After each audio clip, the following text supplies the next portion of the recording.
The Philadelphia 76ers season has now started as Paul George made his debut for the team, changing the look of the team drastically. Unfortunately, the Sixers fell at the hands of the Phoenix Suns in the debut, in which Tyrese Maxey was not given the last shot with a chance to tie at the buzzer. I'm going to break down what went right and what went wrong in the Paul George debut, why the Sixers are officially watchable again, and that the season started yesterday, so I consider the record 0-1 from here. So let's dive into everything here, and I'm going to start right at the top that this was a 118-116 loss by the Sixers here. Tyrese Maxey leading the way as far as scoring goes. It was nice to see him have a normal day, and he was absolutely helped by having Paul George in the lineup, taking a little bit of pressure off the defensive attention he was facing. He ultimately ended with 32 points.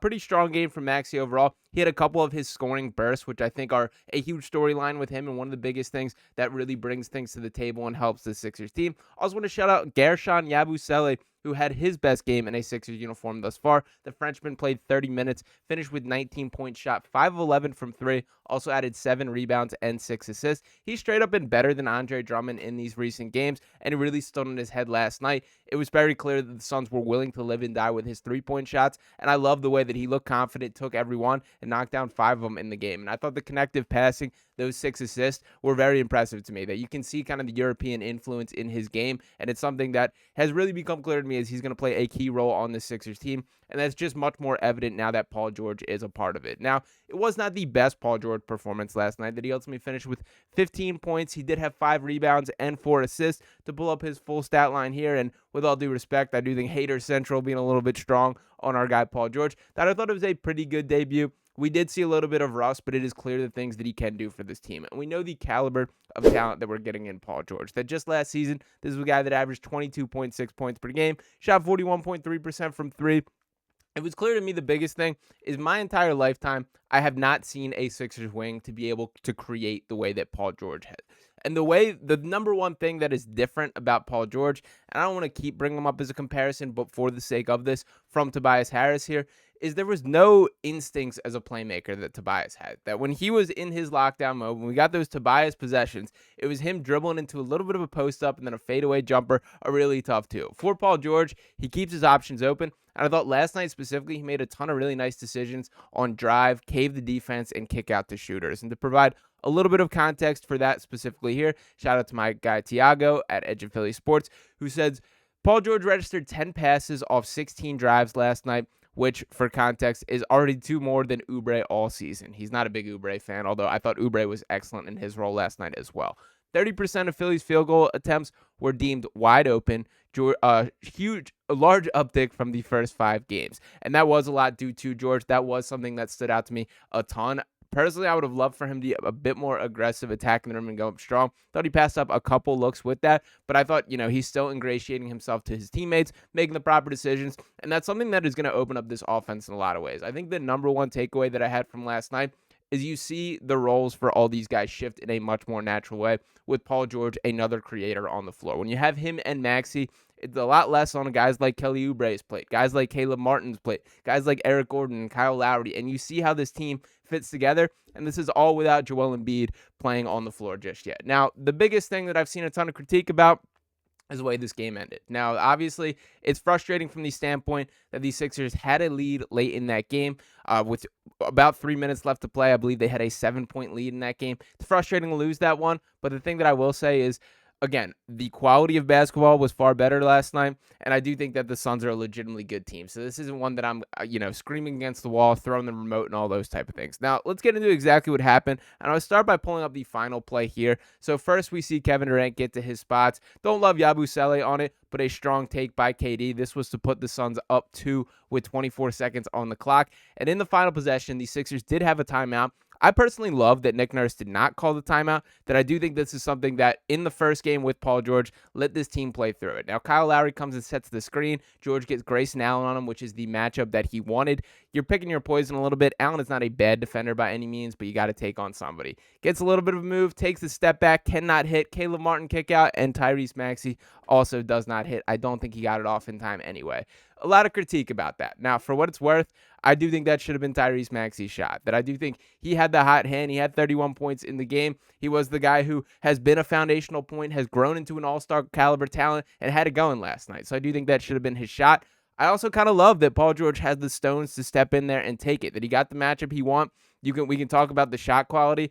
I personally kind of feel we're just going to have to live with that's a little bit of the Paul George experience, as he is pretty comfortable with the step back, the tough twos. I know that's a critique that a lot of Clippers fans have expressed to me directly. I know my guy Dime Dropper has talked plenty about that it is get a move and get to the step back rather than take a guy down off the paint and driving all the way to the rim here.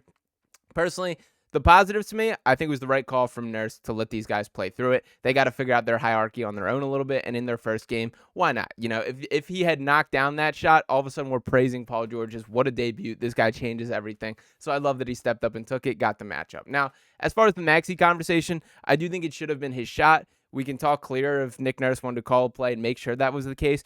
Personally, I would have loved for Maxey to at least get involved. If he wants to just come into the action, whether it is to set a screen, he did have Bradley Beal on him, and I'm going to play this one more time as I talk through it, that you can see that he has Bradley Beal on it. If this will work, there we go. So first it is the Durant bucket of him taking Yabusele, and then when the Sixers shift into offense, watch how Bradley Beal picks up Tyrese Maxey. Bradley Beal, also not known as a defensive stopper himself, and you can see the way that Beal is circled, really zeroed in on Maxey. I would have loved some sort of attempt to just create a little bit of movement, a little bit of isolation. If it could have been Maxey come to the top, set a bit of a ghost screen on Grayson Allen here, and then that creates at least options that you can kick to Maxey if he gets open for a three, make the defense make a little bit of decision. Also, shout out to Caleb Martin, heads up play to kick that to Tyrese Maxey. Don't want to let that get lost in translation there. And now for Paul George specifically, he was asked about things following the game, and I will say this did make me feel a little bit worse about the whole experience, as he was pretty open about him having a incorrect score in his head at the time. I appreciate the honesty. I think it was unnecessary here that you could have lied and I would have been completely happy with it. But let's see what Paul George had to say. And he said, that was, again, bad evaluation. I thought we were down one. I thought when KD made that layup, that put them up one. Otherwise, go for the three to try and win the game, opposed to going for the two to tie the game. So after watching it, another bonehead play. Again, in that situation, why not go for the win? So, yeah, it was, but I got the matchup, did a great job of putting a favorite, and he said Kyle did a great matchup in that situation. I got a good look, rimmed it in and out. You live with that at the end of the day. So I do like Paul George taking things head on to an extent. Would have felt much comfortable if, he was aware of the score directly here. But to me, I still think there's a lot of positive to take away from last night. I've seen some pretty strong criticism for Paul George on the timeline, on the Twitter timeline last night, that I do think is a little bit too far, that it was not the perfect performance. He will have better games in a Sixer uniform than that. But you see the appeal of what he brings to this team. This other option, his ability as a creator really stood out to me last night. And I think, to be honest, this says less about Paul George specifically. I do think that's an area where he's good at, not something that I think he's like the most elite in the NBA by any means, but it says more about the lack of options the Sixers have had in that really there are not that many players that we've had throughout the Joel Embiid era that are able to attack closeouts, get to the rim, create rim pressure for other teams, and then kick out for others.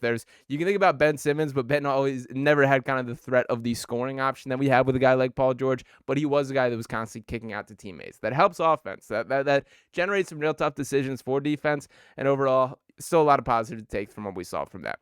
Now, this is all without Joel Embiid even stepping on the floor, and I did want to finish this off by saying there is a little bit of optimism that Nick Nurse did meet with the media beforehand, saying that he wouldn't be surprised either way if Joel Embiid plays or doesn't play during the Sixers West Coast trip. This is being via Keith Pompey. Says, quote, "Well, I think that we are, again, right there, and again, steps in the right direction. It probably wouldn't surprise me either way."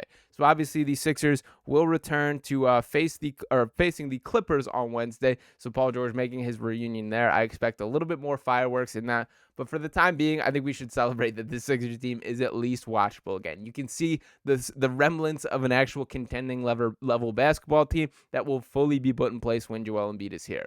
But welcome to Philadelphia, Paul George. I do think it was overall a successful debut, that I was pretty satisfied with the version of him we saw on the floor. I do think it's only going to get better over time. So the Maxey and Paul George kind of hierarchy is going to be interesting to watch throughout. I do think Tyrese Maxey has earned his stripes a little bit more than he's given credit nationally, and I think Paul George is kind of figuring that out a little bit as things go. But again, I would rather Paul George have the stones to step into the limelight and take that shot and live and die with it rimming out right there. So in their first game, I'm not going to be too overly critical of him, being not deferring to the other guy here.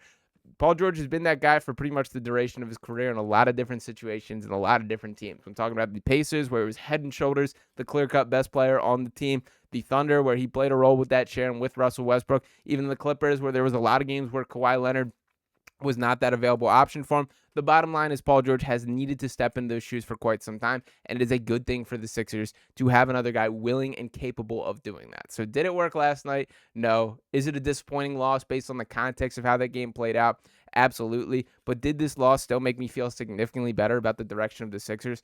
For sure, right there. So things are going to fall into place when this team gets fully healthy, when Joel Embiid returns to this floor, and I do have high hopes moving forward. So Paul George, thank you for making it worth staying up until 10:15 tip-off last night. Very excited to see what goes down in that Clippers matchup, and I'm sure that will be one that Paul George is amped up for as well. So appreciate you for returning to the court. Appreciate each and every one of you guys for tuning into this video here. Make sure you're smashing that subscribe button and dropping a like on this video if you have not already yet. I want to hear from you guys in the comments your thoughts on that last shot there. I do think I'm going a little bit easy on Paul George, but once again, I'm swaying sort of on the mindset of I can rest easy knowing he had the guts to take that and the desire to take that, rather than critiquing him for not being different or deferring to Tyrese Maxey in that spot. But let me know if you guys disagree in the comments, and looking forward to ripping out the next one right here on Sixers Digest. Still plenty of NBA basketball to go down, and the Sixers season will get better from here. Talk to you guys next time. Peace.